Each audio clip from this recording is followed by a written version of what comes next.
Known as one of the nation's leading dance researchers, Dr. Katrina Hazzard-Donald, who we already met, author, lecturer, and professor emeritus, is the author of 2 books and numerous articles on African American dance and culture.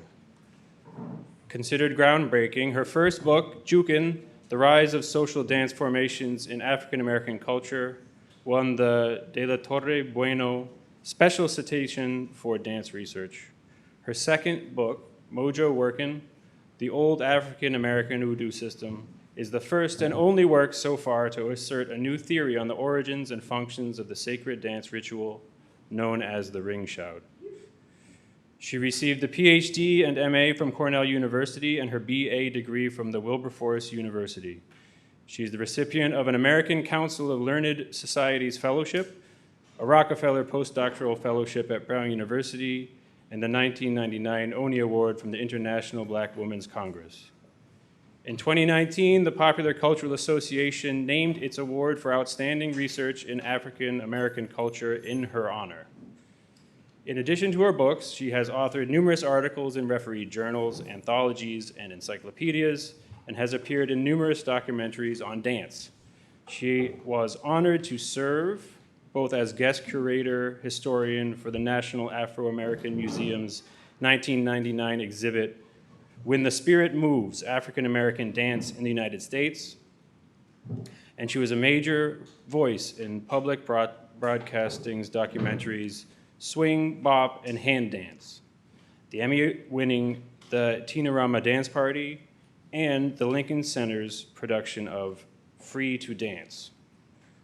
Her talk is titled From Doodah to Do-Wop, When Gods No Longer Spoke, Exploring the Legacy of the Ring Shout.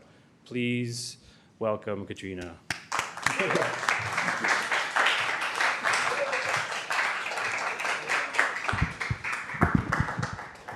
Thank you.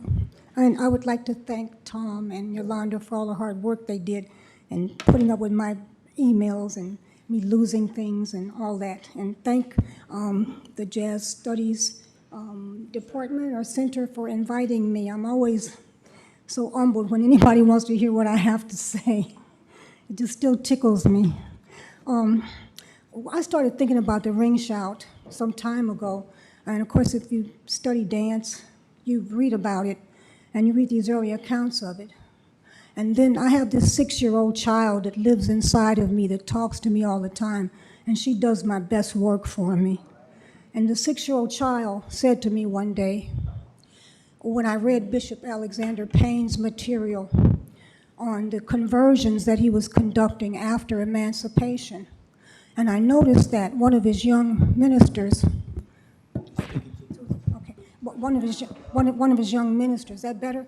One of his young ministers said to him that sinners wouldn't get saved if you didn't let them make the ring. He says, there got to be a ring over yonder, and a ring over yonder, and a ring back yonder, or sinners won't get saved. So what that said to me was that people wanted to bring the ring shout into their Christian conversion experience. If they wanted to bring it into their Christian conversion experience, what were they bringing it out of? That's the question that the 6-year-old kid asked me. Mommy, what were they bringing it out of? And nobody's ever answered that question because I don't think anybody ever asked it. So I asked that question, what were they bringing it out of? They had to be bringing it out of something that had sustained it for 250 years because we have accounts of it, but nobody ever contextualized it. So I looked at that counterclockwise sacred circle, and I looked at all the other sacred circles, and they were all dances of a traditional religion of some kind. So that's what got me started. From Doodah to Do-Wop. In an earlier work, I asserted that for the enslaved African captive in North America, the ring shout was a pre-Christianization and conversion, sacred dance ritual of the old hoodoo religion. I want that to really sink in. It was there in that pre-Christianization worship form that what we know as speaking in tongues or sacred glossolalia survived, tied to spirit possession and holy dancing. The intent of this paper is to reflect on the unexplored legacy of this sacred dance arena And this legacy stretches back very far, but it also includes jazz scatting, which resembles speaking in tongues, very much so. I could, or I could sing that as a jazz riff, or I could tell you I just said I should have bought a Honda.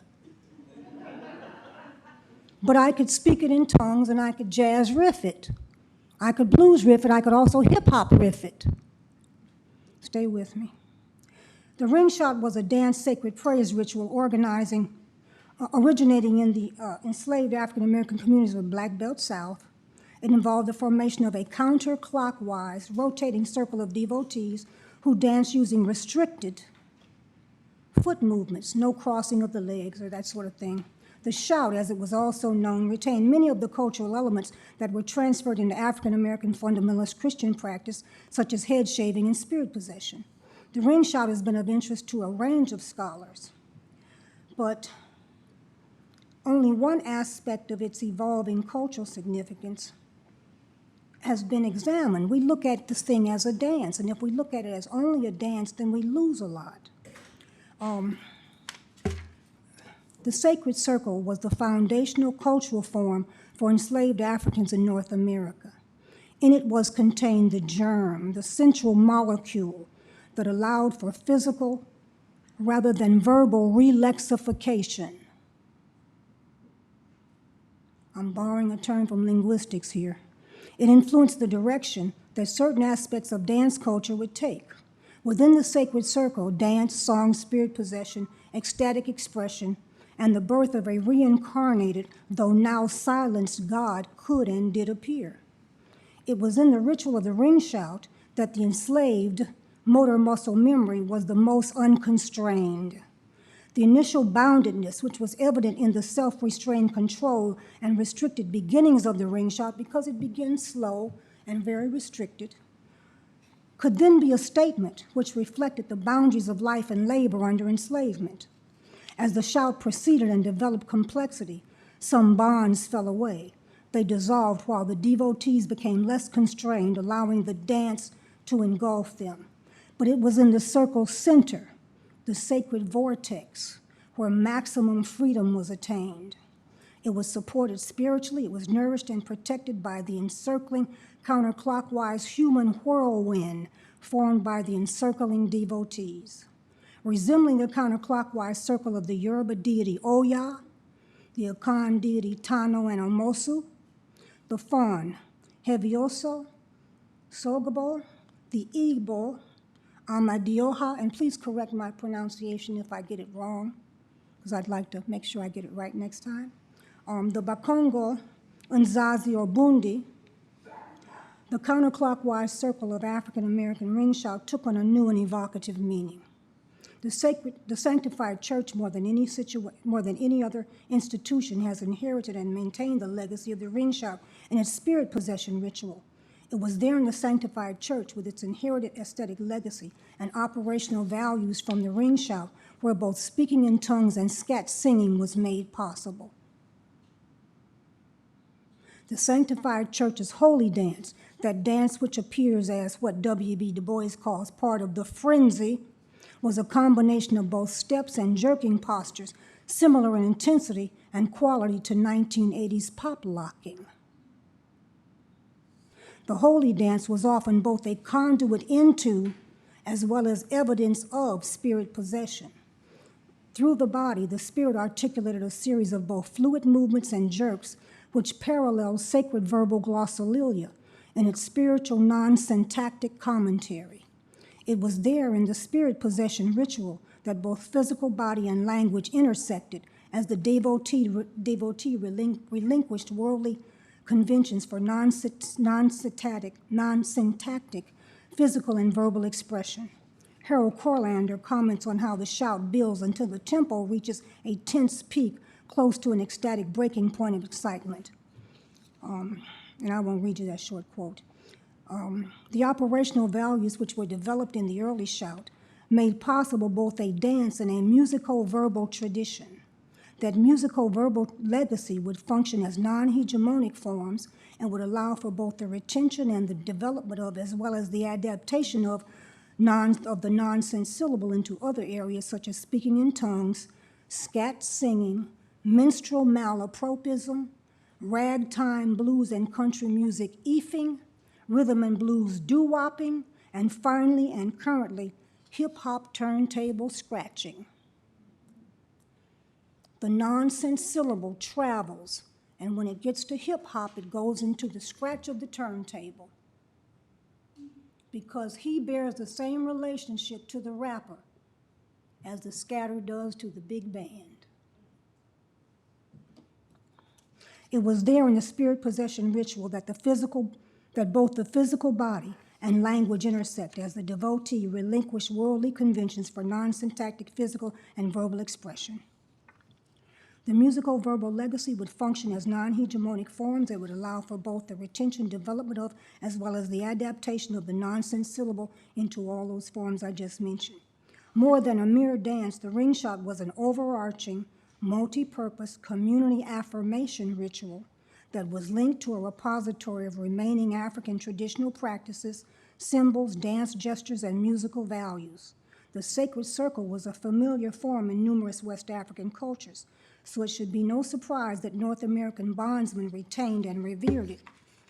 In fact, Sterling Stuckey says that it was the central vehicle that allowed inter-ethnic assimilation among the various African groups, that it was the ring shout that turned us into one people from a wide range of different African ethnicities. Because when you got off that boat, your ethnic group had a counterclockwise sacred circle. Everybody had one. So it didn't matter what language you spoke. When you stepped off that boat and you saw that counterclockwise sacred circle, that was familiar to you, and you could join in. The sacred ring was of supreme importance to bondsmen, and they performed it in a variety of contexts, including at their fellow bondsmen's funerals. And I have a quote for a funeral where they did a circle, a counterclockwise circle, around the bed. The sacred circle in the form of the ring shout, more than any cultural institution in African American life, clearly demonstrated the musical dance nexus and the ground level reality of that homogeneous duality. In the ring shout, the dancing worshipers were the source of the music themselves. Now, as I've read accounts of the ring shout, they often say that someone was patting. Who can pat in here besides me? Can you? Can you come up here and do it with me? Yes, I can. Yes, I will.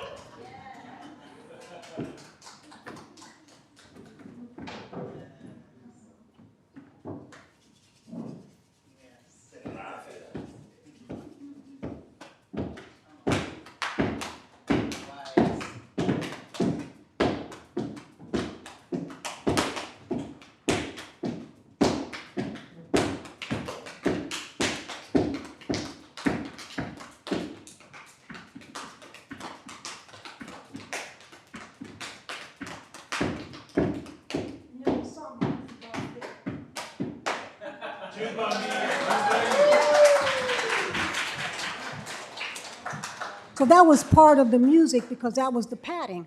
I learned it in the 1950s, probably around 1954, somewhere in there. We called it ham boning. And of course the song ham bone, where you've been around the world and back again, ham bone, where's your wife out in the kitchen cooking rice? There's a whole series of songs that go with it. Okay, not all sacred music was suited to the ring shout. There were particular songs known as good shout songs, and they were more tailored to the movements and gestures of the ring shout itself. Similarly, in the African American dance music unified duality, one can barely think of a musical form that was not suited to or accompanied by a dance or a series of dances tailored to and enmeshed with the rhythms of that type of song. West African dances and drums frequently have the same name. The dance and the drum is called the same thing. The rhythm is called the same thing. It should not be surprising to observe that something similar is true for African American dance and music. I know it personally because in the 1960s there were songs that were suited for dances like the shingling song, Respect. And you could shingling, R-E-S-P-E-C-T, it was easy to do. And then of course there was Little Eva, mashed potatoes, right? So the songs were suited to, and you say, oh, I can't dance on that song, I gotta wait for another song. Because the rhythm and the song, just as in West Africa, they go together. So there were certain popular songs that were designated as well suited for particular dances. Of course, the twist. Of course, before it crossed over, it was known as ringing and twisting, and it wasn't done up here. Like Chubby Checker did when it crossed over in the neck. It was done down here. Mama don't allow no ring and twist around here. I don't care what Mama don't allow, gonna ring and twist it anyhow. Mama don't allow no ringing and twisting around here, okay? So, in the early days of the pre-Christian ring shout formation, the gestural component was largely indistinguishable from the gestural form of the sacred African pantomime. And these can be observed all over West and Central West Africa.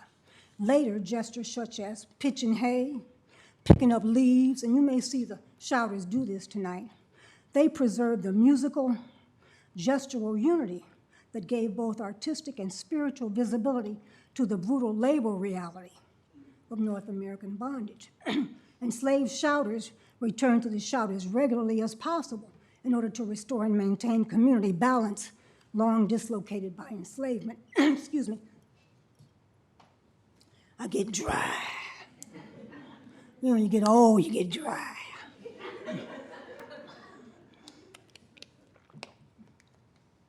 If you notice, the ring shout is central there as a sacred dance of the old hoodoo religion. And it did function as a religion. It was very short-lived, but it had all those elements. And what happens between the time we abandon the African traditional religions and we take up Christianity? There's something going on in that space. In the early days, the gestural component was largely indistinguishable. Of course, you get later pitching hay, picking up leaves. Enslaved shouters returned to it as often as possible. The ring shout institution would impact upon the forms of music and dance that would come to be hallmarks of African American culture and identity. Related to the tarrying and seeking, these are the hush harbor rituals where people literally went through initiations. And these unknown slave rituals inside the slave community, the ring shout and its attendant practices were similar in some respect to the traditional West African initiation rites in which the initiate is possessed by a divinity. When I went through the West African Yoruba initiation, we literally had to go through various stations to act out the myth of the warriors returning from war, just as the Catholics have the 4 stations of the cross. I had to do something very similar. There were some other things too that, in that film, The Godfather, when toward the end, when Corleone's child is being christened, baptized, and the priest blows his breath 3 times into the baby's face. It's done in many of the West African initiations. It was done in mine, the breath in my face. Okay, Sterling Stuckey has asserted the psychocultural primacy of the ring shout in that it was associated with ancestral values, and it provided a central vehicle for the assimilation among the culturally and ethnically diverse Africans in North America. The counterclockwise sacred dance circle was a familiar feature to them all.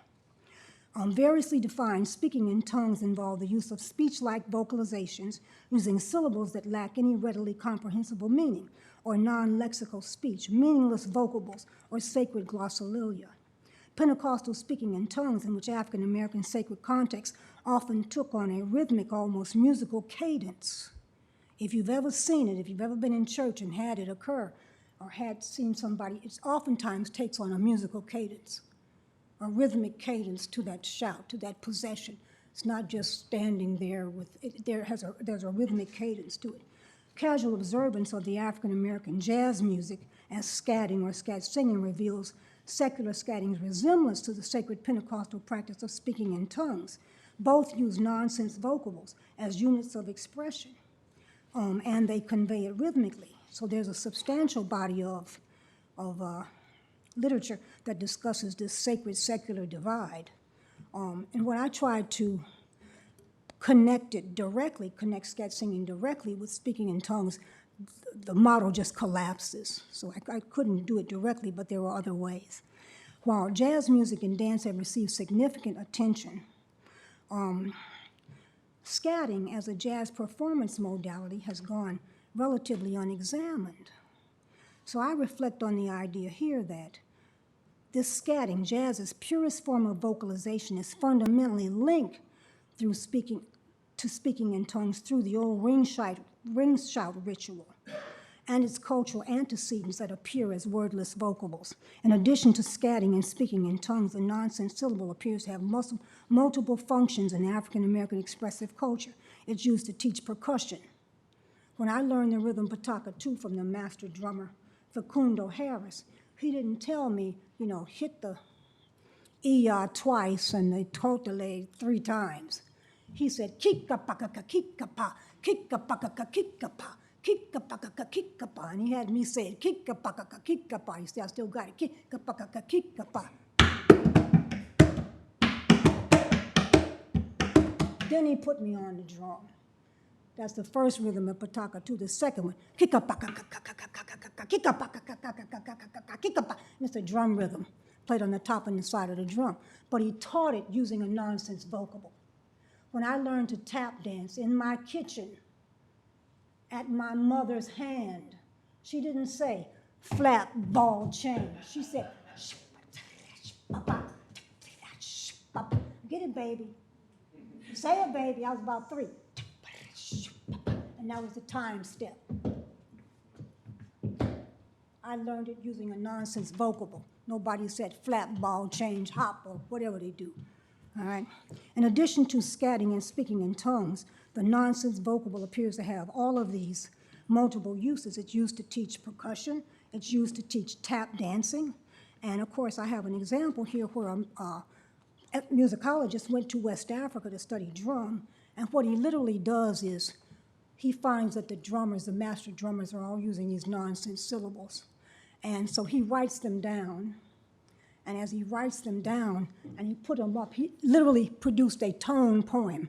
And I didn't put the copy up, but I have a little copy here that you can literally see the poem itself. And that's nothing but the nonsense syllables that he used to teach the drum, the West African, the Ghanaian drum technique. And they do that with the old traditional drums, and they do it with the newer rhythms like panlogo, which is, is fairly newly created after Ghana became independent.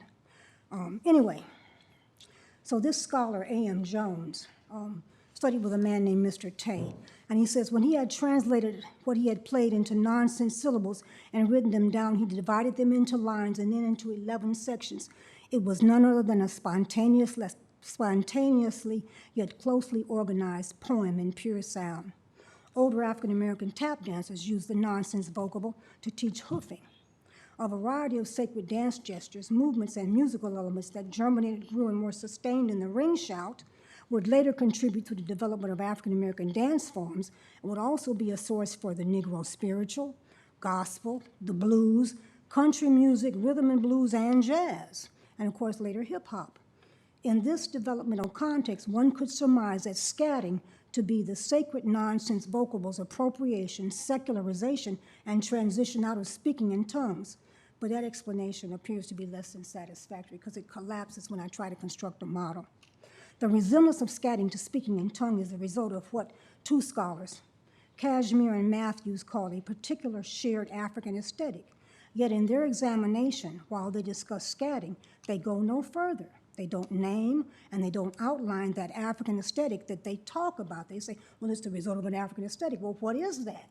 They never say. Had they considered the ring shout, this multifunctional dance arena, they might have concluded that the ring shout supported the retention and transformation of traditional African sacred cultural antecedents in the music dance nexus.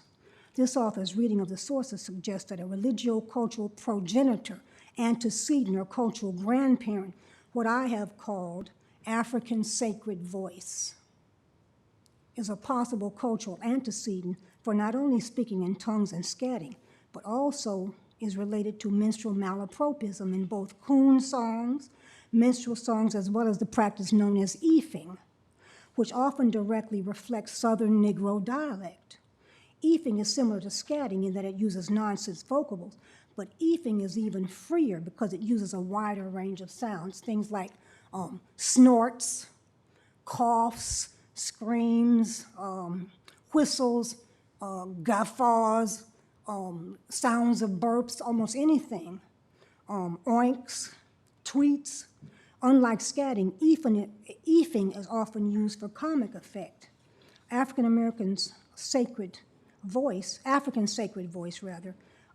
their use of the nonsense speech both express counter meaning in situations defined as spiritually or socially unique, and it challenges normative expectations in those situations. It also posits and reaffirms perceptions of an alternate reality beyond the limited control of average humans. In addition, African sacred voice is also ultimately one possible distant antecedent of the Negro fundamentalist preachers and their white imitators' use of nasalization, falsetto, and the sacred stutter that Charles Kyle talks about. So, when you're talking to Reverend Franklin by himself, he talks to you in a normal voice, but when he steps into the pulpit, he nasalizes it, and he says, the text for today is, So he goes into what I call African American sacred voice. African sacred voice of the nonsense syllable both expresses counter meaning in situations defined as spiritually or socially unique, and it challenges normative expectations. Now, this sacred stutter is not a calculated, the guy isn't really stuttering. What he's doing is he's showing you that there's something that's too big for words. It's too spiritually potent to get out, but it comes out nevertheless. The calculated stutter, and this is a quote from Charles Kyle's Urban Blues, the calculated stutter is not a novel effect, it's an attempt nor an attempt at humor or an actual impediment, but rather a device used by preachers and bluesmen both to convey to an audience that they're trying to verbalize an emotion too big for words. African sacred voice is also one possibility of post-World War II Do-Wop singers' background use of glossolalia. Finally, African sacred voice as it evolves through scatting and doo-wop is one source informing the rhythmic staccato scatting style observed in hip-hop turntable scratching.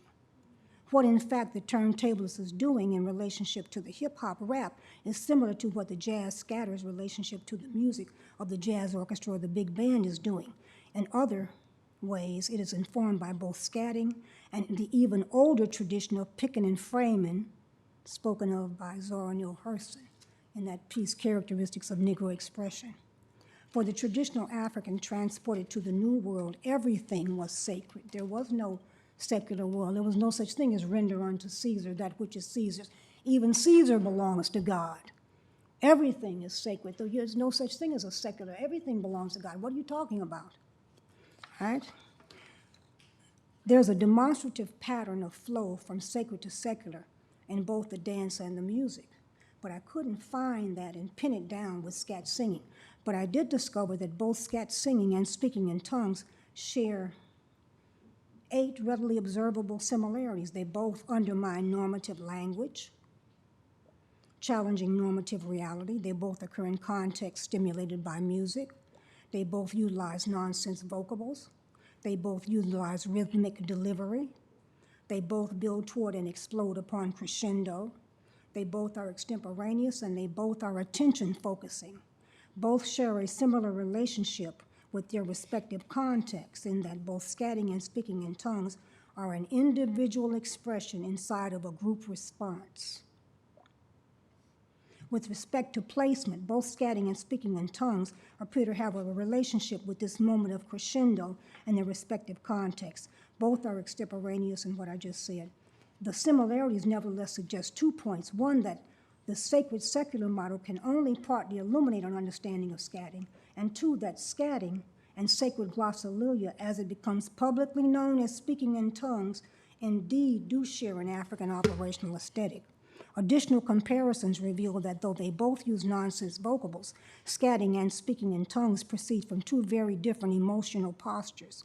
Scatting expresses a freedom of spirit unencumbered by lyrical circumscription, while speaking in tongues expresses an encumbered spirit that is both seeking to be and must be unburdened.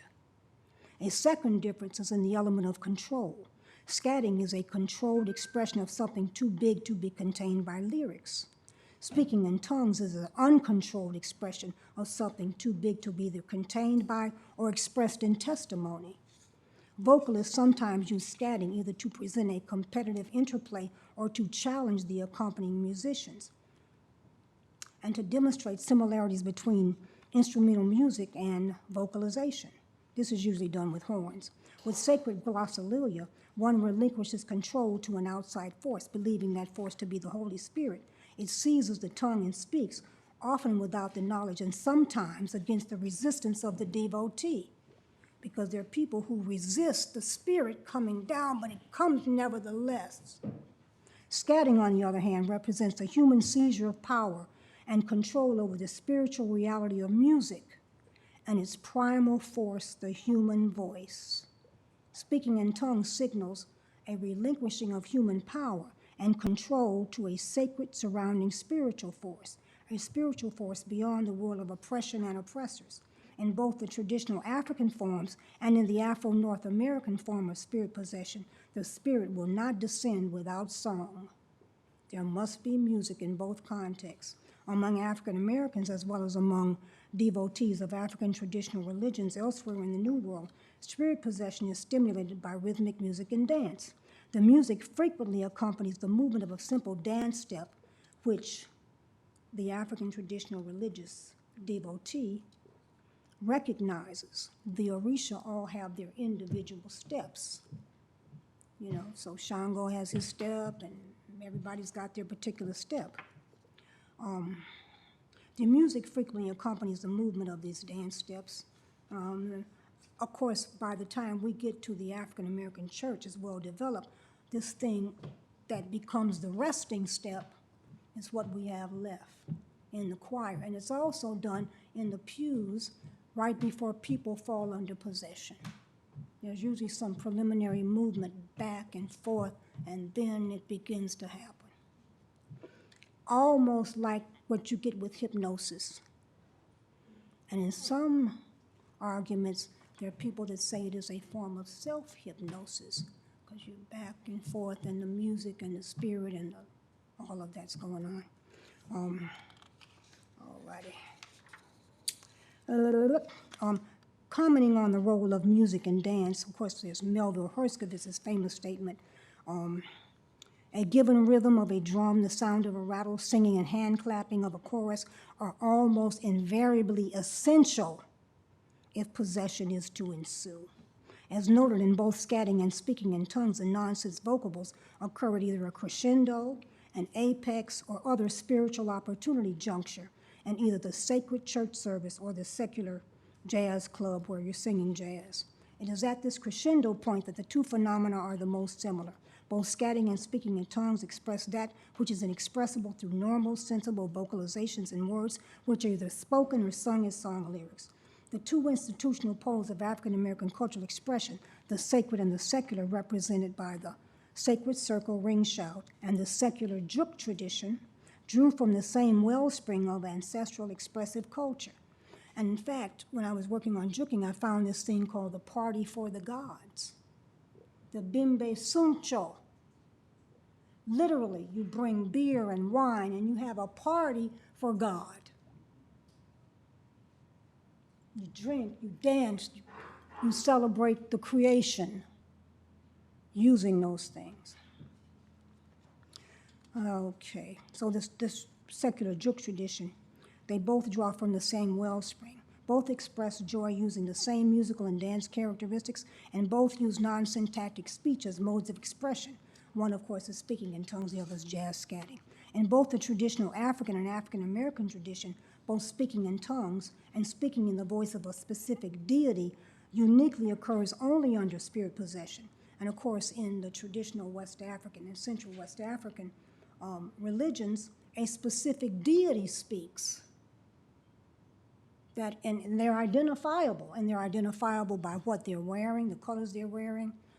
They're identifiable by their dance step. And when they speak, they give advice, and people listen, because it's not the human being that's speaking, it's the spirit speaking through them. And if you've never seen it, I recommend you Stop in on a bimbe and check it out.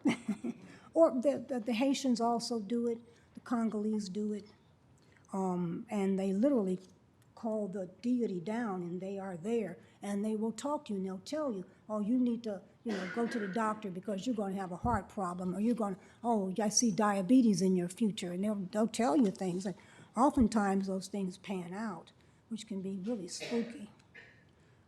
Anyway, if we compare Black Pentecostal spirit possession by the Holy Ghost to the traditional West African spirit possession by an African deity, let's say Shango, for example, the divinity himself will speak through the devotee.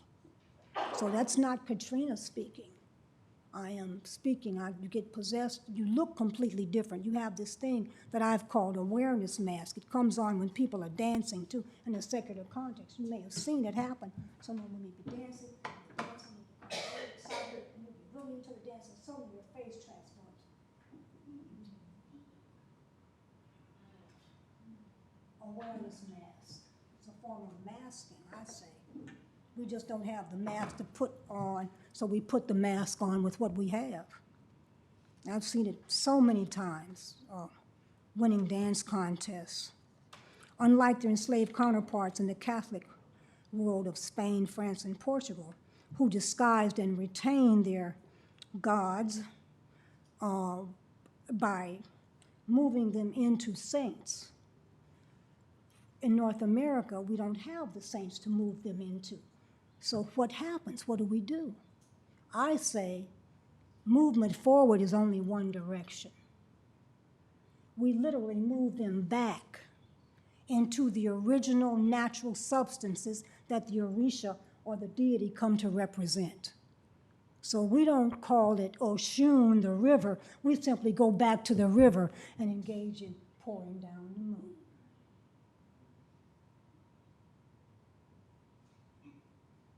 Yeah. We don't call it Oya. We walk out and use the axe and we cut the tornado and cut the wind.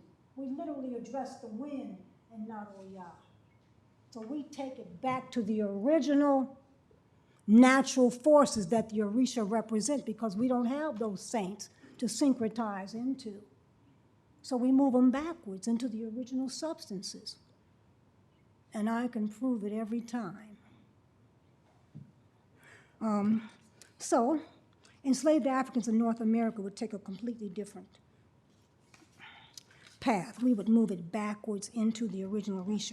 So the Africans transported to North America brought more than one tradition of using non-syntactic speech. They brought nonsense vocables both as African sacred voice and as drum language. There was an archaeological dig in southern Virginia, northern North Carolina, and it is in the archaeology department at the UMass Amherst. And one day I went down and they took the entire dig out and laid it out in front of me and asked me to tell them what I saw on that table. There's a picture in Dina Epstein's book, Sinful Tunes and Spirituals, where a Ghanaian drum was dug up on we call them plantations, I call them slave labor camps, because that's what they were for us, where they dug up literally a Ghanaian drum. And I know this is a Ghanaian drum because when I was with the Arthur Hall Dance Company, those are the drums they brought back from Ghana. It's the exact same drum. So we know that there were master drum makers taken in that slave trade.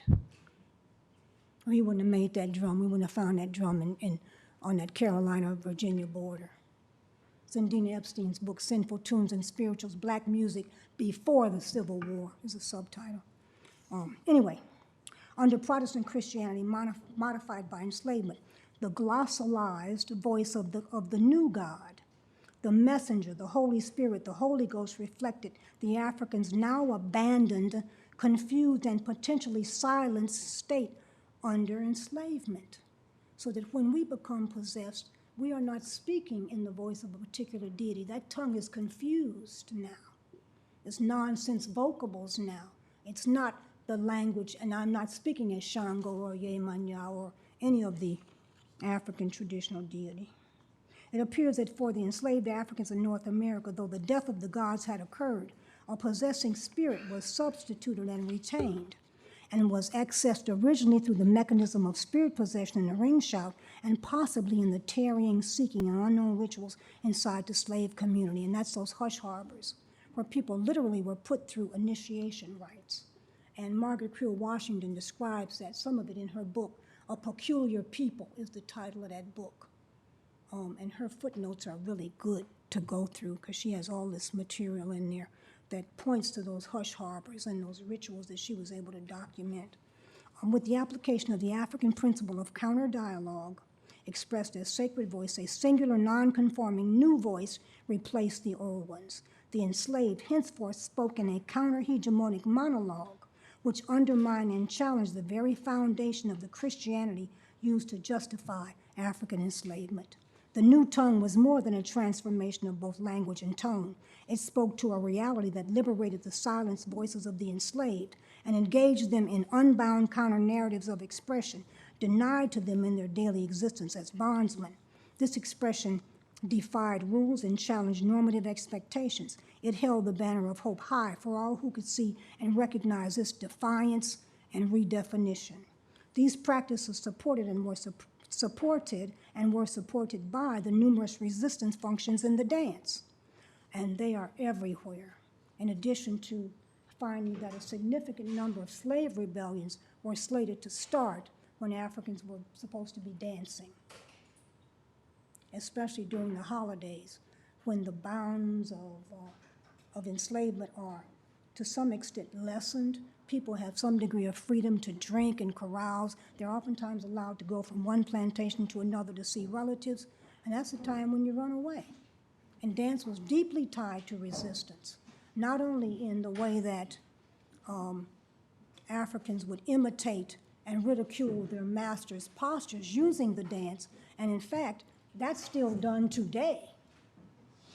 There were two dances that were created in the late 60s and early 70s that did that. The Pee Wee Herman, the dance called the Pee Wee, literally ridiculed a middle-class white life. Pee Wee Herman? Yeah, the Pee Wee Herman. And of course, there was a dance called the Patty Duke. Anybody remember the Patty Duke? Okay. These two phenomena, one of them sacred, one of them secular, scatting and speaking in tongues respectively, they both explode onto the urban public cultural scene in the first decade of the 20th century. They hadn't been seen publicly by a wide, I mean, you could see some of that on the plantation if you walked up on a ring shout, but to see people falling under possession publicly, people didn't see that until Azusa happened, not until 1906. But that's also the time that scat singing starts to make its public appearance.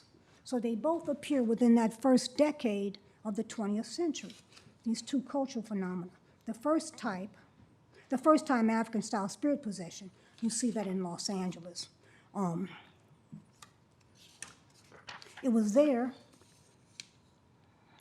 in the America's urban center where these two traditions, both that had germinated and survived the terror-controlled slave labor camps, known euphemistically as plantations, would first become visible to a wider American audience. We also bring it north in the Great Migration, so that there are probably Pentecostal churches all over Harlem that you could go into and literally see people falling under possession on any given day. If they're having a revival, you can go during the week and see it. The new urban popular culture marketplace and its ever-increasing avarice for new cultural material both encourage and help intensify Black cultural secularization for the purposes of marketing, sales, and money-making. As a result, following Reconstruction, mass African-American cultural secularization and cultural professionalization processes previously impeded by slavery intensified and spread, challenging the centrality and hegemony of the sacred Black cultural canopy controlled through the Black church. During this period, Black theater ownership peaked. Thousands of Black songs and dance acts. I mean, the number is unbelievable. I had no idea until I got hold of a couple of huge volumes that documented the number of song and dance and minstrel troupes, Black-owned minstrel troupes. That's just astonishing, the number. the Smart Set, the Brooks and Clayton's Georgia Minstrels. Oh my God, Laura Bowman, the Florida Blossom, the list is so long. The modification and loss of some remaining African sacred cultural practices were underpinned by transformations in black labor. For the African American freedmen, the cultural secularization process had already begun prior to emancipation. Both their secular social dancing and music making eventually manifest institutional form as the juk, the first secular cultural institution to emerge among the freedmen. The juk provided a post-emancipation institutional context for both continuing and strengthening cultural secularization, as well as for affirming shared cultural values. It also served as an arena for presenting new cultural material as both song and dance to community scrutiny. In the juk, African American secular dance and music could develop and did develop with relatively minimal cultural contestation from outsiders. Although the juk provided a secular cultural institutional context for the newly emancipated slaves' cultural and recreational activities, particularly music and dance, the sacred canopy, represented by both the African American church and the conjure hoodoo tradition, persisted and challenged any hard, fast division between the two extremes of sacred and secular. Now, in the jazz literature, there are three major assertions concerning scatting's origins. How did this thing happen? Did somebody just one day decide to just sing a nonsense syllable? The first is that Louis Armstrong invented it, and the story goes that he was singing and he dropped the paper and forgot the words, and so he just made up something. That's one. That's the first assertion. He says, I dropped the paper. So of the three assertions about scatting, this one is the most widespread. Concerning the second assertion that scatting is derived from African American minstrel performance, I found that in the literature. People saying that, oh, scatting comes out of minstrelsy. Minstrelsy, whose beginnings were in the 1830s, was a national cultural form, America's first national theater built upon Negro denigration, cultural contempt for Africans, and white supremacist terrorism of people of African descent. The minstrel performers were originally white men who blackened their skin in an attempt to pretend to be Africans and to ridicule Negro life and culture as entertainment, exaggerated interpretations of Negro speech, particularly by the character of the Negro preacher. They were frequently part of the minstrel's comic routine, complete with mispronunciation and malapropisms, which would later become stock offerings among African American minstrel comedians and be sustained even in today's current comedy market. You can still see some of this. The scholars that assert that minstrelsy as scatting's origins never substantiated. Nobody ever offers me any evidence that it came out of minstrelsy. They just say, well, it came out of minstrelsy. Anyway, the African-American preacher was often the topic of comic ridicule in minstrelsy, and sometimes in today's black comic monologue.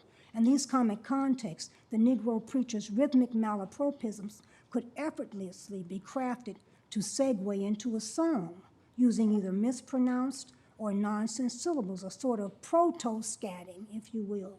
This sort of thing perhaps could be seen by some as scatting's origins.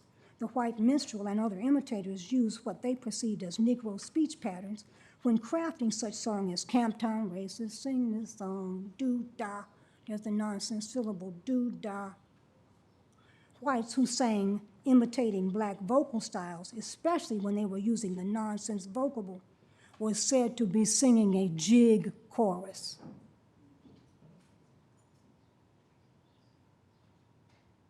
A jig chorus, jig being short for jigaboo, a derogatory term for African Americans, a jigaboo. Yeah, a jig chorus, okay? So obviously, where did they get it? Whites who sang imitating black vocals especially were said to be singing a jig chorus. Thus, they were imitating rather than inventing what they were calling scatting. Thirdly, still other writers assert that scatting's origins are to be found in the attempt by the voice to imitate the jazz horn or other instrument. That's the third assertion that I found. The assertion that scatting is imitating an instrument is not far-fetched when one considers the similarity of sound in the numerous types of West African talking drums. If you've never seen a talking drum at the hands of a skilled player, please try to do so. If you've got somebody that's really good at it, they can actually get syllables out. They won't be able to pronounce those final hard consonants, but few African languages do. And they can, literally say, I mean, literally make it sound like words are coming out.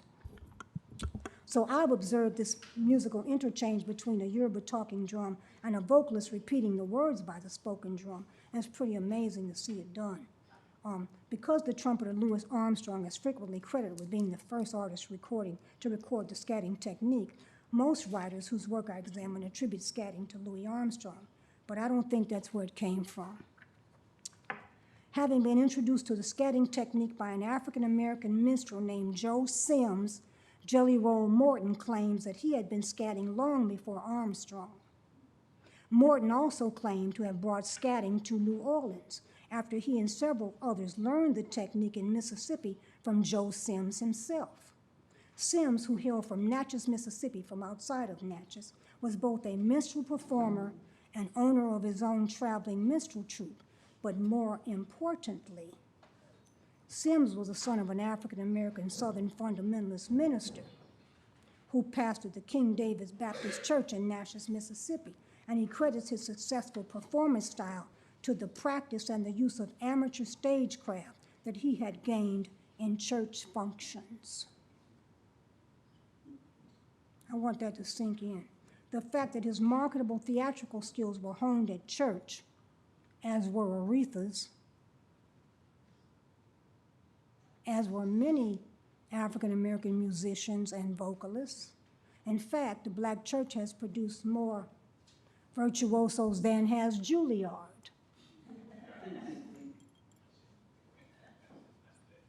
I didn't tell no lie. The fact that his marketable skills were honed at church says something.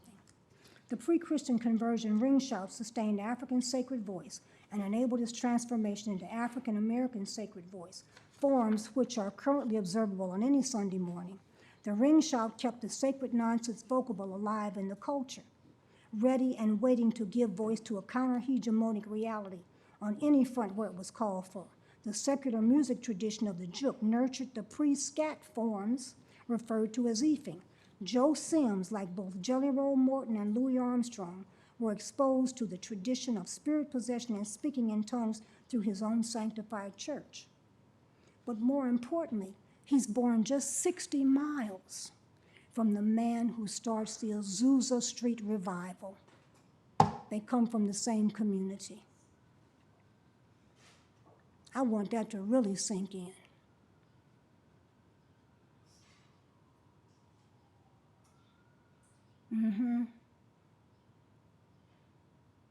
From the same community.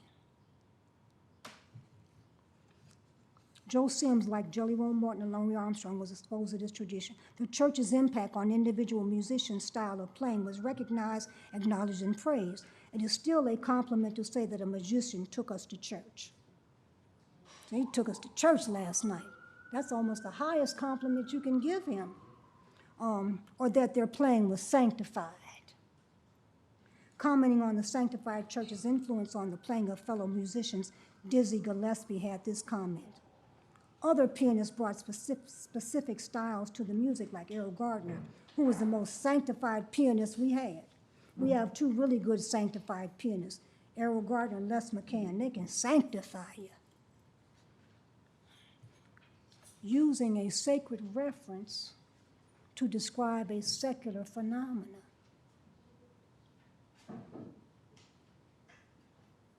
Let that sink in, y'all. Enter spirit possession. Insignificant and perhaps more than coincidental that both Joe Sims and William Seymour, the founder of the Azusa Street Revival, hail from a section of the South between Natchez, Mississippi and New Orleans, Louisiana, a section of the country that was steeped in black belt hoodoo aesthetics and values inherited through the ring shout. As stated earlier, the first time African-style spirit possession and speaking in tongues appeared publicly was at the Pentecostal revival at the Azusa Street Mission in Los Angeles in 1906. although something resembling both spirit possession and sacred circle dancing was, of course, observed in New Orleans, and throughout you see accounts of it in St. Louis. You see accounts of it being done on the levee, and of course the famous accounts by Thomas Wentworth Higginson, that Army Life in a Black Regiment. You see it. Oh, I'm sorry. Okay. The late 18th and early 19th century influx of Haitians and Cuban refugees into the United States through New Orleans and the other Gulf cities like Mobile, they would both strengthen and further disseminate African spiritual traditions such as spirit possession in those mainland Gulf slave communities. This influx occurred during a time when at least 2 waves of Methodist and Baptist camp meetings would bookend the immigration, sweeping the country, influencing both enslaved and free Africans. With this in mind, it should be no surprise that the first acknowledged public display of Pentecostal speaking in tongues would occur in a small African-American congregation under the guidance of an African-American preacher who had come from a small Gulf Coast, Louisiana town about 80 miles west of New Orleans, a center of African-style spirit possession, as well as the area from which minstrel Joe Sims, who taught Morton the scatting technique, hailed.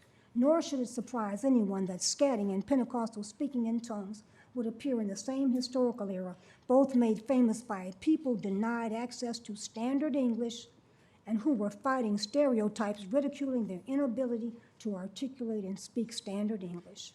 Though the ring shot was a dance arena, it was a central vehicle retaining and developing the tradition of non-syntactic or non-syntactic speech. Non-syllabic or non-syntactic speech, and transforming it from African sacred voice into African American sacred voice, where it mutates into ephing, scat singing, minstrel malapropism, do-wopping, and finally hip-hop's turntable scratching. The nonsense syllable assumed and maintained a non-spiritual identity when used to teach drumming and drum language and tap dancing. The tradition of non-syntactic speech appears to adapt to changes in the labor profile of African Americans in that it has responded to large-scale industrialization and later deindustrialization. As African Americans moved from agricultural labor to labor grounded in manufacturing and urban work forms, both their cultural institutions as well as their music and dance responded, and new forms emerged. First, the process of urbanization would appear to gradually disconnect both the music and the dance from the agricultural work routine. It moves the dance to a more upright posture where it relinquishes many of its rural references, such as milking the cow, a dance which referenced agricultural life prior to the Great Migration. That dance becomes redefined as a dance named the toilet stool, which celebrates indoor plumbing. It comes back later, the hip action comes back later as the rock. So, milking the cow, as it was done in the deep south before we moved north. The hip action of the rock. Milk that thing, honey. Milking the cow. It comes back in the 1950s where I was. My mother taught it to me as milking the cow, and I showed her this dance called the toilet stool. She said, I think it's toilet stool. We call that milking the cow when I was a kid. And so the toilet stool.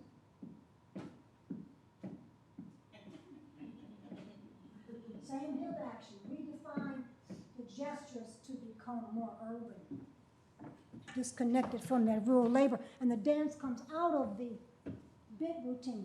I once showed my grandfather before 1894 a time step that my mother had taught me, and he said, "Baby, why are you trying to learn how to buck dance?"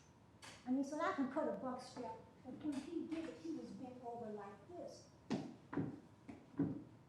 I also noticed when Honey Coles and I compared notes once on a dance called The Wind, and I asked him, had he ever seen it? And he did it, and I joined it.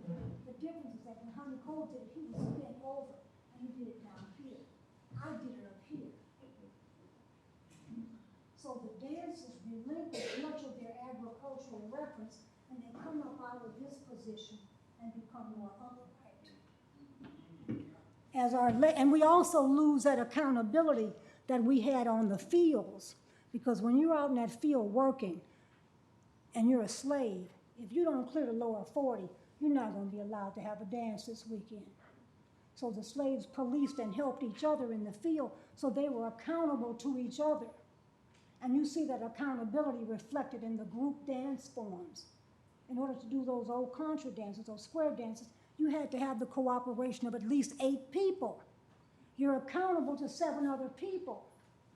Once we become urbanized, you're no longer accountable to anybody in that factory except your supervisor. You're not accountable to your other workers. You slow down on the line, that's on you. Unlike in the field where you have something to lose if your fellow slave doesn't work up to par. So, the last page.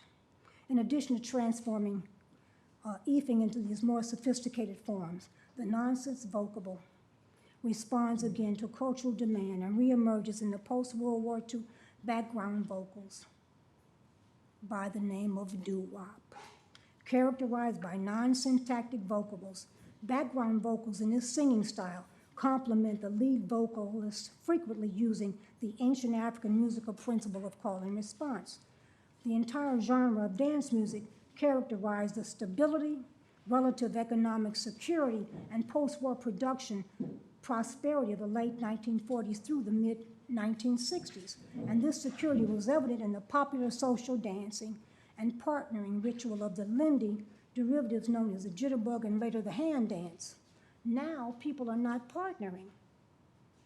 Not only do the fellows not know how to go over and ask the lady to dance, they're not dancing with each other. So I asked the young women, well, how does God get you on the floor to dance with you? And they said, well, they don't. We'll just be kind of standing around the dance talking to our friends, and they'll just kind of come over and dance on us. And then when they finish dancing on us, they just come on, go on away. Hey. Yeah, there was a group of about 200 students, and I asked everybody to stand up, and I said, sit down if you've never been asked to dance. Everybody sat down. I couldn't believe it. I just think, you're college, you're 19, you're 20, nobody's never asked you to dance. Nobody's ever come over and said, come on, let's dance. May I have this dance? Shake a leg, nothing.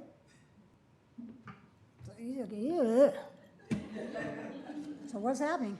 Anyway, you get this emergence of this Do-Wop, which of course characterizes that period of prosperity, economic security, etc. Signs in the windows that says, help wanted.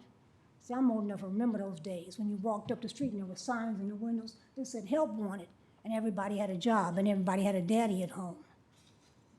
Yeah, you gotta be real old to remember that. And this security was evident in the popular social dancing of the partnering patterns. And of course now, the young men have totally abandoned the traditional partnering ritual. Jazz scatting would continue, Do-Wop would survive in oldies revivals and Las Vegas acts. EFing continued primarily in a now comic form, confined to shows like Hee Haw, until its total integration into jazz singing by John Hendricks, later Al Jarreau, and finally Bobby McFerrin. It is here in the mid to late 1970s that scatting, the musical form of the nonsense vocable, appeared to freeze in space and time, merely reviving and reworking what had already been done. Where were the new avenues for its expression? As deindustrialization crept into black lives, crack cocaine forced upon black neighborhoods with the complicity of the federal government took its toll as the new music emerged, which would give voice to the new conditions and new forms of attack faced by African Americans. Once again, black music and dance would respond. This time, the response would voice the disruption by reorganizing the African American dance vocabulary into forms of movement that made visible the anger, oppression, discontinuity, and disconnectedness being felt, both breakdancing and crumping, especially crumping, which is almost a pure expression of trauma and frustration. When you see these movies of young men, they go to the beach and they just start moving their bodies and literally expelling the anger and the trauma in this dance, which to some extent is a self-inflicted war dance that these young men are engaging in. And they would break from the traditional patterning from the pattern ritual in black social dance and give us a new war dance. These dance forms disrupt and broke with previously existing dance conventions governing the internal logic of African American derived movement, previously seen as incompatible.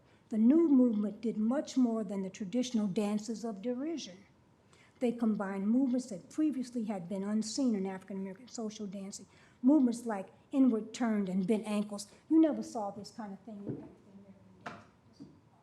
Turning in, riding up on the ankles and all these kind of new parameters that hip hop dance and movement has reached for.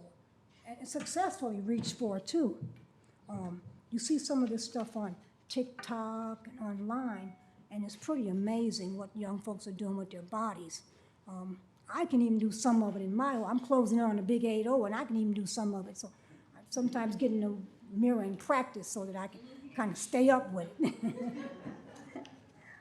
But these forms, these dance forms disrupt and broke with previously existing dance conventions governing the internal logic of African American derived music. Previously seen as incompatible, this new movement did much more than the traditional dances of derision. These dances and new gestures challenged the previous parameters of partnered black social dance. These new dances gave us a world both turned upside down and disconnected from both the work routine and the partnering ritual. Largely undanceable, hip-hop music and some of its thematics celebrate the victims of the current era's two-pronged attack on black youth, unemployment and illegal drugs. Now more than ever, the freedom and challenge of non-hegemonic monologue appear to be needed. That need would not go neglected. The DJs and turntablists, as well as the sound technology, would evolve to a point of sophistication, thereby freeing the turntablists to insert scratching patterns that had previously been heard as scatting into the scratching pattern of the music. The DJ and turntable scratching is the nonsense vocables movement into hip-hop. What the turntablist is in fact doing in relationship to the hip-hop song is similar to what classic scatters like Ella Fitzgerald and Louis Armstrong did in relation to the big band and orchestras of the 1930s and 40s. The DJ battle culture that would eventually develop was in many ways reminiscent of the Harlem Cutting Contest in both early jazz musicians and performing tap dancers. Like scatting, musical jazz, early verbal toast, and juke house dances, turntable scratching is improvisational. Improvisation is a key element in the performance and dominates the musical output. In scratching, the rhythm and the melody functions are united. The rhythm and the melody functions are united, undifferentiated. Whereas in scatting and jazz improvisations, the two elements are frequently separated. The sanctified church, with its progenitorial elements from the ring shout, in addition to supporting dance and music, supported and sustained a tradition of both non-syntactic, counter-hegemonic speech as African sacred voice, as well as the aesthetic and operational values which made both speaking in tongues and scatting possible. It also made possible other venues devised, other vocal devices such as minstrel malapropism, and ragtime, blues, and country music ephing, rhythm and blues do-wopping, and hip-hop turntable scratching. Each form of the nonsense vocable found its expression in a corresponding era of music and dance, and each generation was able to transfer the adaptable norms, values, and aesthetic principles that kept the multifaceted legacy alive, a thriving cultural reminder of the inheritance of African sacred voice, modified and sustained in the socio-cultural crucible of the ring shout. Thank you all.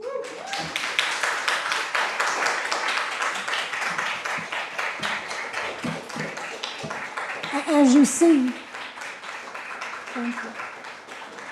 This is a work in progress, so I'm always changing and adding, and so I hope you all will ask me lots of questions that will make me rethink and redo and rework and continue.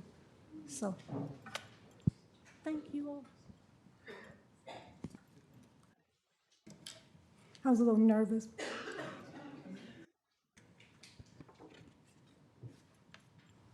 a tiny announcement. The next presentation is not going to take the full time that was allotted, so we do have room for conversation, and we should be able to have one.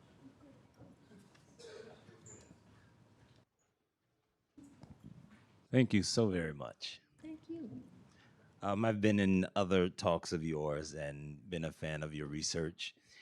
I'm Yatande. I'm a assistant professor of dance at Temple University. Temple University. Okay. There's so many things that I would like to say, but I'm gonna say some more later anyway. But what I would like to say now is about this question that really uh, gets us started from you, which is this thing of what were they bringing the ring shout out of? And the reason that that is really so interesting to me is because you're asking that question, but you're also, in a way, you are.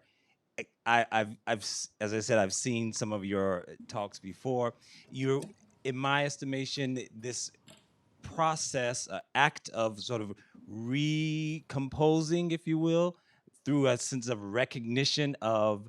I've read your research around hoodoo practice and the spirituality, and thinking about the research, the centrality of the ring shout in that. And so you're talking in that sense about the spiritual context, and then you're talking now for me about the vocality, the voice.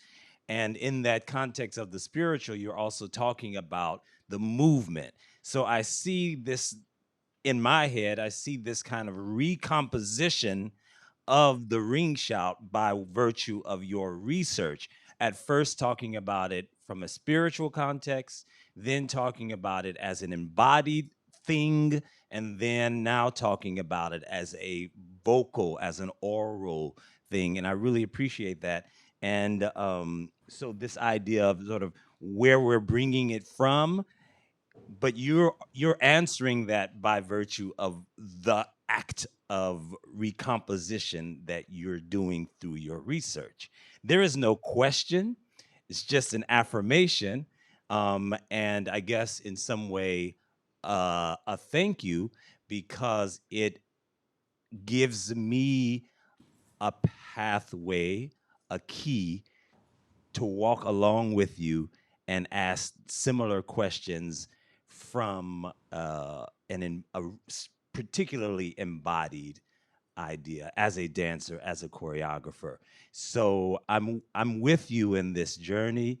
I thank you for what you have laid out before me.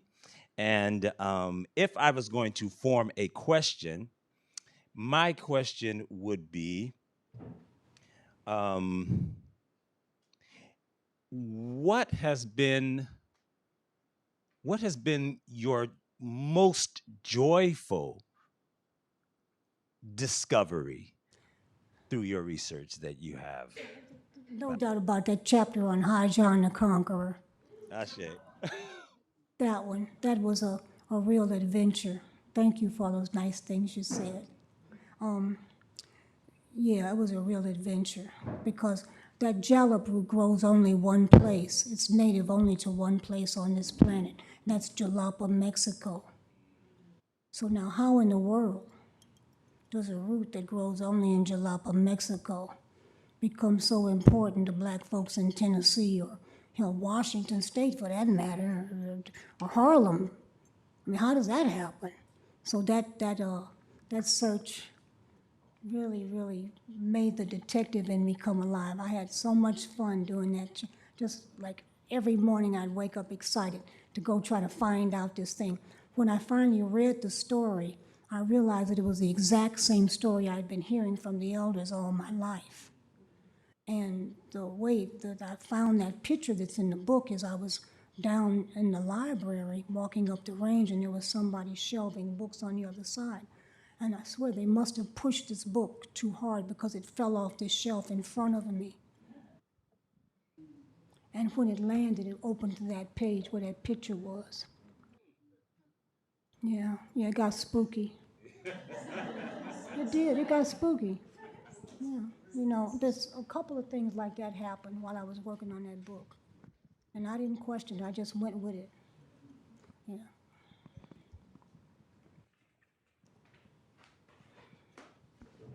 So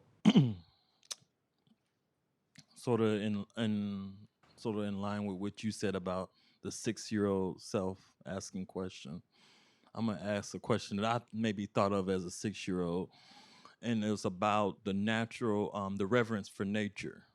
And my grandmother used to say, when it was storming, sit down and be still because the Lord is working. Turn your TV off, Yeah, turn off the lights sometimes. yeah. And my question is, this 6-year-old question is, what was God or the Lord working on? So do you have any idea of what that might have been? No, I had the same experience growing up. When the storm came, TV off, lights off, sit still. Right, the Lord is working. And we got to get quiet and sit still in the house, and none of this, and everybody I knew did the same thing. And they were all Southerners, all from the Black Belt. Who knows how deep that historical memory goes. Thank you. I am also with the Lindy Hopper contingent that's here, and when I wanted to learn more about the history of black dance, your book was the first one I read, Jukin, and I brought it to see maybe you would sign it if you wouldn't mind. It was such a wonderful book. Thank you for that and for this great if I had talk. known that book was going to be so well received, I wouldn't have slapped it together for tenure. I wouldn't have. I just say, oh shit, I'm coming up for tenure. Slap, slap, slap, bam, bam, bam. Because originally it was 450 pages. I had to take a whole lot out. I've got all that other stuff that maybe one day I'll do something That would be with. great. I think a lot of people would love to see that. I was struck, and I also just loved the little demonstrations you did. They were just mesmerizing. I was struck when you talked about how your mom would talk to you as a kid and I was wondering if you could talk a little more about that, and also how it would relate to how ring shout was passed on from generation to generation. Well, the thing about that ring shout is it's still being done every Sunday. What Sterling Stuckey made me think about this, he said that it was this church architecture that broke up the circle.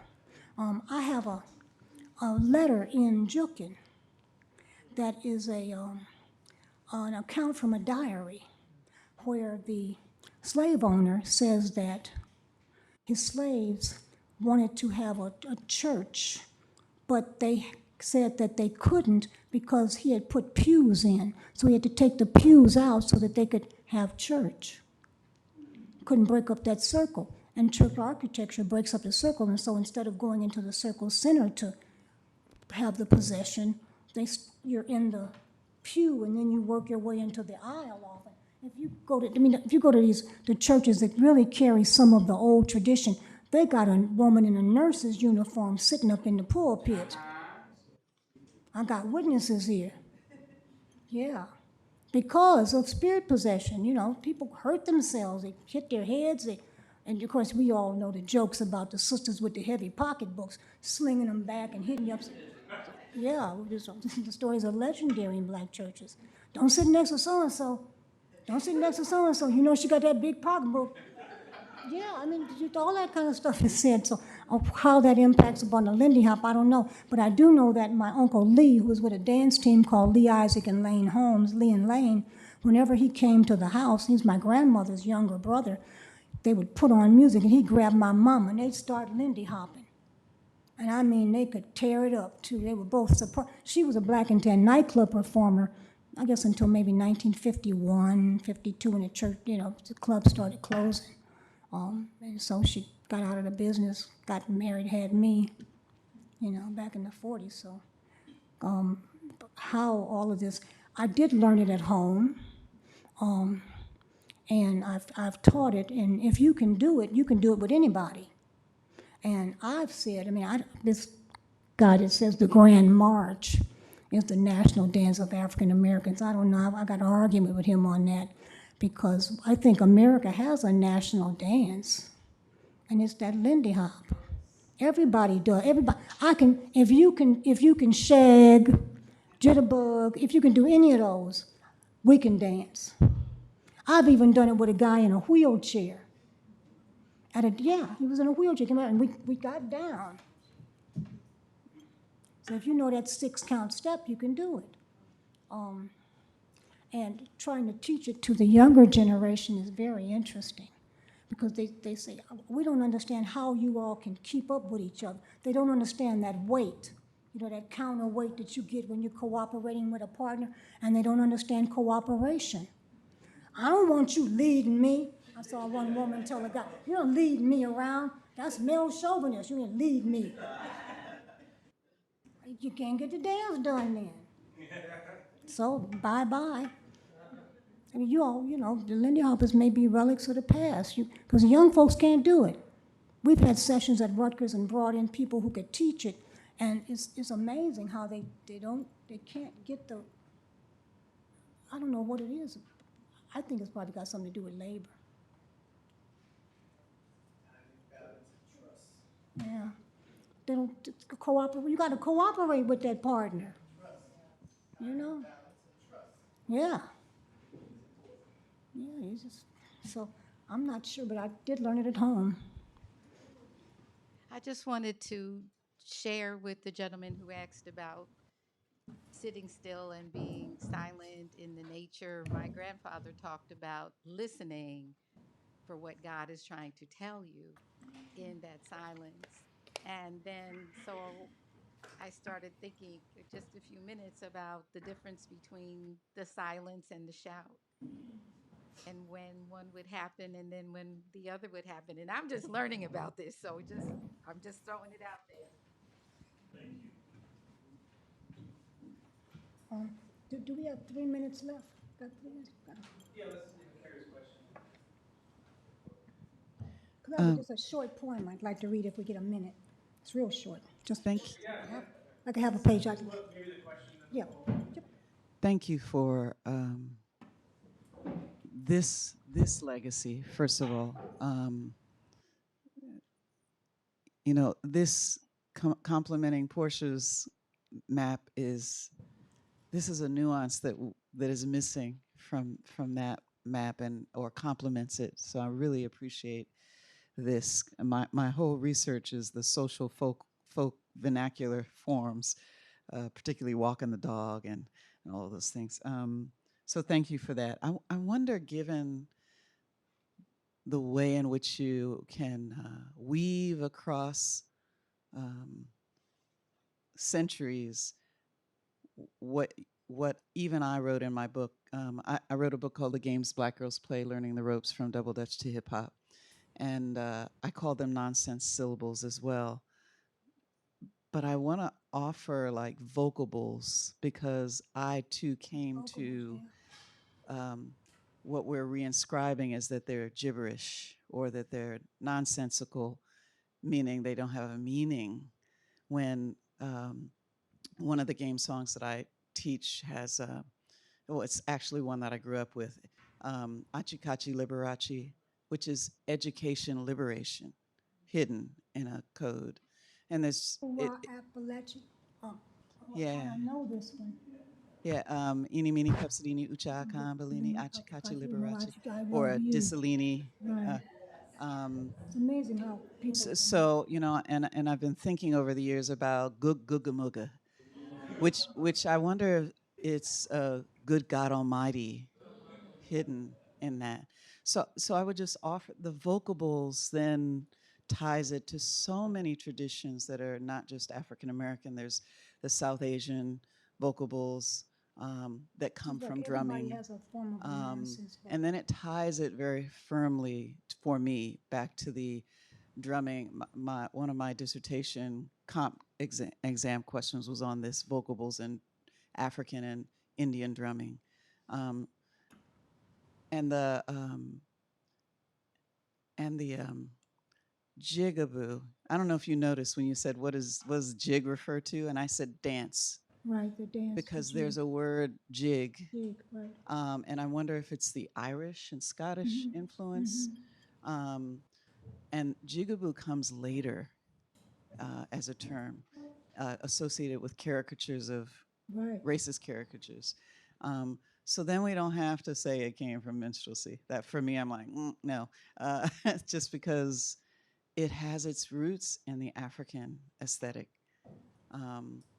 of playing with time and heterogeneous aspects of tonalities and shoot and damn. And I mean, the ways in which we speak, there's all of these ways that we still have remnants of it on our tongue. And they're meaningful. Mm-hmm. And you do it like constantly. You know, and so this is our right brain. I'm always saying this. It's eye contact, facial expression, tone of voice, gesture, posture, timing, reaction. All of those are the left side, you know, it's not a strict binary, interconnected parts of the brain. But it's already there and it's not nonsense. And everything that you said for me. So I want to offer that to you. Thank you.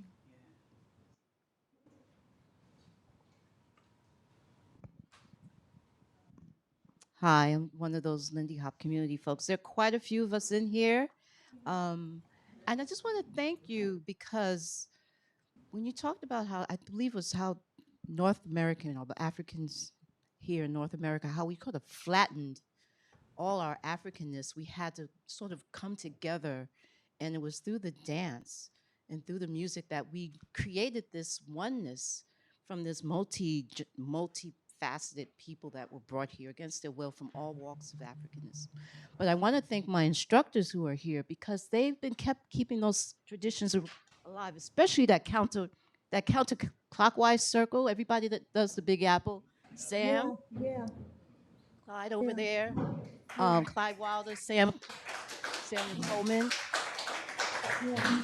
The Big Apple dance incorporates a lot of the things you're talking about. It's right in there. It's Yep. in there.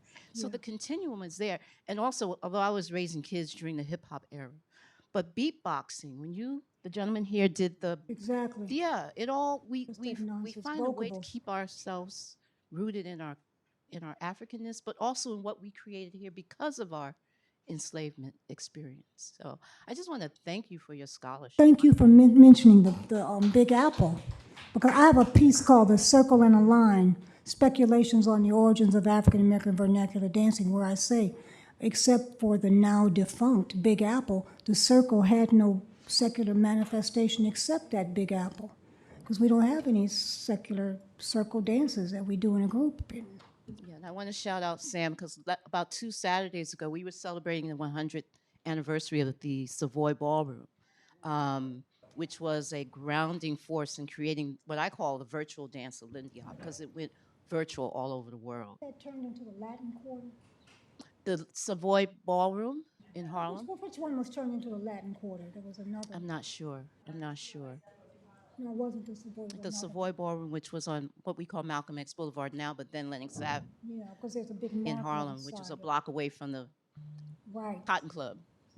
Anyway, Maybe but that's what they Sam, just a couple of weeks ago, had us running in a counterclockwise circle in a frenzy spiritual circle movement.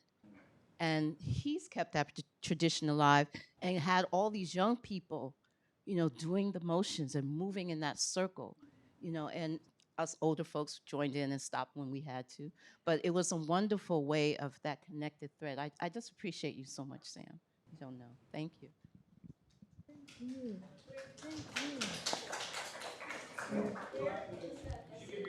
A quickie. Just a. Oh, I gotta. The article that I mentioned it in is called this. The article is entitled "The Circle and the Line: Speculations on the Origins of African American Vernacular Dancing." And I look at those two formations, a circle formation and a line formation.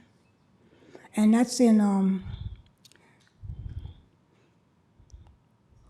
not the Western Journal of Black Studies, but I'll tell you. Okay, all right, thank you. These are great questions. You all have no idea how much I appreciate the fact that people want to hear anything I have to say. So this is a poem called American Dance, 5 verses long. American Dance. Come out of Europe if you can, and tell me, America, where is your dance? In the jukes and honky-tonks and sweaty dance halls, at the chitlin struts, the flop wallies and the cootie crawls. Do you hear me, America? Where's your dance? Back of town in some Blue Monday affair, at a razor drill, camel walking out of some rent party, dance, baby, dance. Come out of Europe if you can and tell me who you dance in America. You dancing Pete Nugent? Ask Fred about Pete. You dancing Master Juba or King Rastus Brown, time stepping his way up your behind? You dancing Bill Robinson? Shirley is. You dancing Josephine wrapped in a banana leaf, dancing out of Forsyne, dancing Buck and Bubbles, Chuck and Chuckles, Coles and Atkins, the Whitman sisters, Williams and Walker. I ain't even mentioned Sandman, Miller and Lyles, Harold and Fayard Nicholas, the 4 Covans, or Eddie Rector.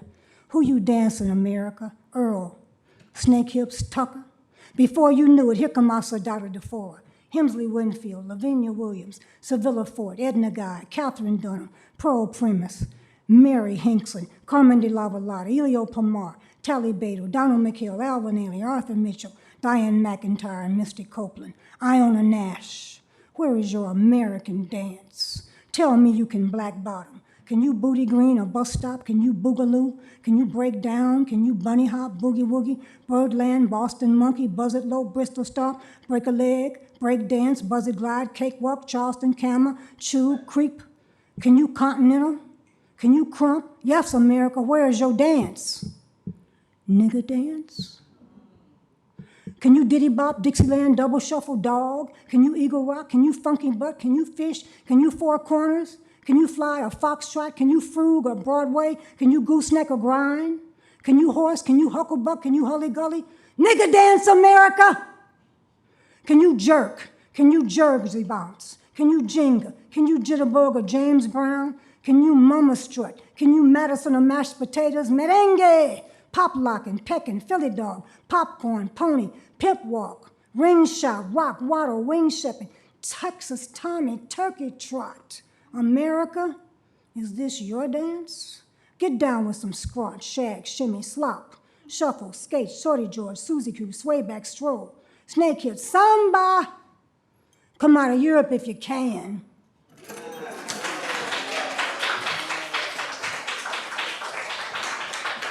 Thank you.